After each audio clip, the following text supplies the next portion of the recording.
नमस्कार दोस्तों, स्वागत है आपका मेरे इस चैनल पर और मैं शशांक वार्ष्णेय।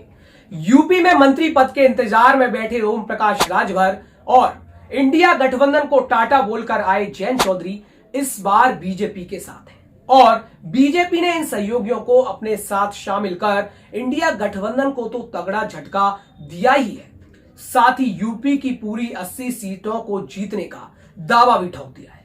वहीं अब इसी आंकड़े को छूने के लिए बीजेपी रणनीति बना रही है और इसी को लेकर बीजेपी यूपी की 74 सीटों पर चुनाव लड़ सकती है और बाकी 6 लोकसभा की सीटें पार्टी सहयोगी दलों के लिए छोड़ सकती है। यानी कि बीजेपी 6 सीटों पर सहयोगी दलों को एडजस्ट कर सकती है।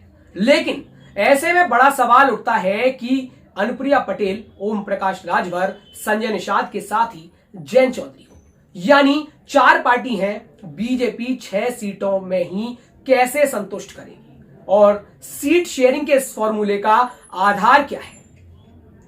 क्या इस फैसले पर बीजेपी और उसके सहयोगियों के बीच मनमुटाव हो सकता है या मामला पहले ही सुलझ चुका है?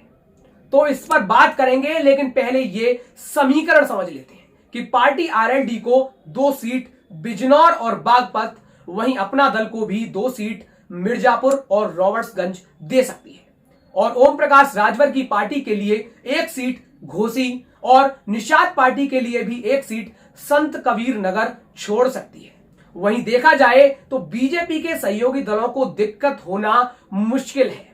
इसकी वजह है क्योंकि सियासी जानकारों का मानना है कि ओम प्रकाश राजभर, संजय निषाद, अनुप्रिया पटेल और जयंत चौधरी की जरूरत जितनी बीजेपी को है, इन नेताओं के लिए बीजेपी उससे कहीं अधिक जरूरी है।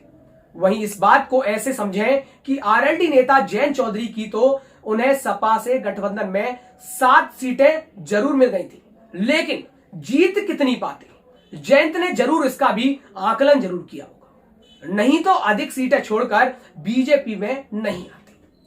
वहीं एक चर्चा और जोर पकड़ रही है कि बीजेपी सहयोगियों को लोकसभा की कम सीटों पर एडजस्ट कर रही है, तो हो सकता है कि राज्यसभा से लेकर कैबिनेट में भी प्रतिनिधित्व दे दे।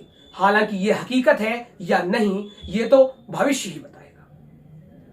वहीं देखा जाए तो बीजेपी की रणनीति अन्य दलों की तरह नहीं है और माना जा रहा है कि 74+6 सीट फॉर्मूले पर कोई दिक्कत नहीं आएगी और हो सकता है बीजेपी ने यह फॉर्मूला सहयोगी दलों के हाल ही में हुए विधानसभा चुनाव में प्रदर्शन को देखते हुए लिया हो।